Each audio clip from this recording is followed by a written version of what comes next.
Hello there, my name's Chris, and what I'm going to do today is demonstrate this classic bit of lockpicking equipment, the manual pick gun. Now, if you're aware of manual pick guns, you're almost certainly aware of electronic pick guns, and as much as the electronic pick gun has got benefits over the manual one, so the manual one has got benefits over the electronic one. Namely, this is never running out of batteries.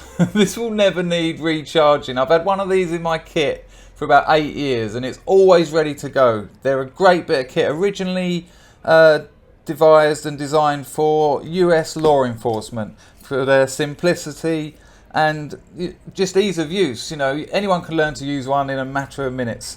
What you're going to get in the kit is your pick gun, the actual unit, a selection of needles. You've got an extended one there,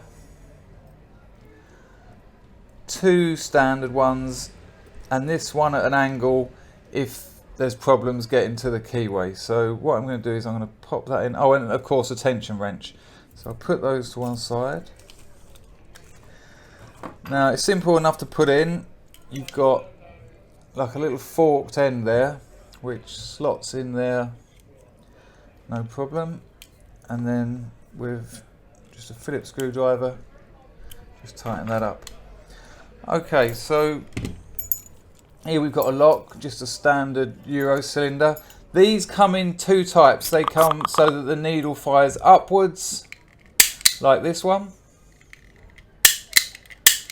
and you get them where they fire downwards, depending on whether the locks you most come across are set up that way or that way, which tends to be different in Europe and in the States.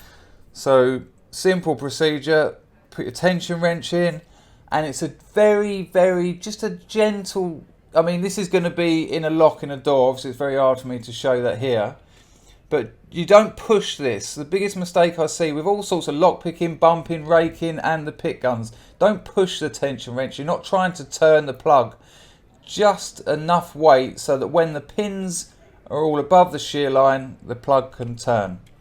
You've got this little adjuster here which adjusts the amount of flick on the needle. It goes lower that way and higher that way, so I tend to have it about mid-range. And of course if you don't get much joy with the lock in hand, that's one of the things you can try and adjust for a bit more variation. Another thing to look out for, you want to try and keep the needle at the same angle as the lock. So you don't want to be in like that pulling the trigger, and you don't want to be like that. You want to keep it as straight as possible. Okay, so you've got a little bit of tension on the wrench there. Then we put the gun in. Also, the warding in the lock, if you've got this at the wrong angle, the actual gun at the wrong angle, or you're not being aware of the warding, the needle is just going to smack into the warding. It's going to miss the pins altogether.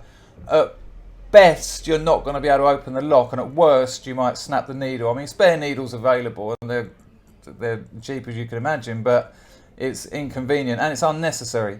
So as long as you're making sure it's straight and that you're actually hitting the pins, you should have no trouble. So it's just a question of keep maintaining your tension, sometimes a bit of pulsing, but again you're not pushing, it's so delicate.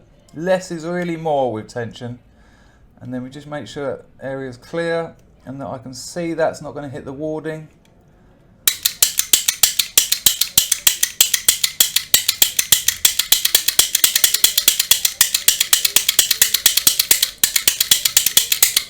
And that lock is open. You see there, what's happened there is, this is quite common, because it's gone round, the pins have fallen down into the keyway, so it's a simple solution. You can put the other needle in, push them out of the way and continue to undo the lock. I'll have a go at a couple of these just to show you. Let's have a look. So it's locked, just another standard Euro cylinder. Put the wrench in. There's a thinner and a fatter end of this wrench because you don't want it jiggling around too much.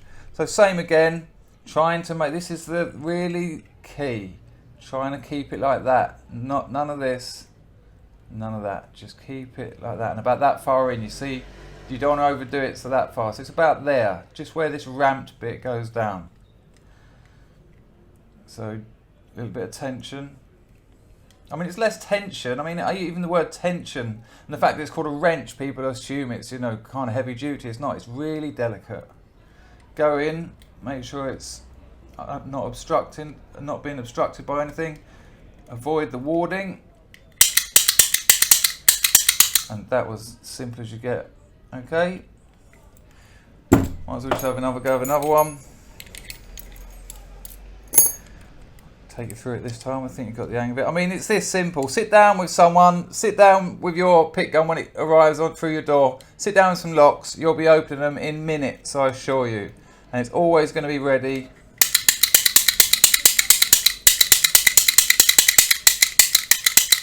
And there you go. That's the manual pick gun. An amazing bit of kit. I don't know a locksmith who doesn't have one. Take care.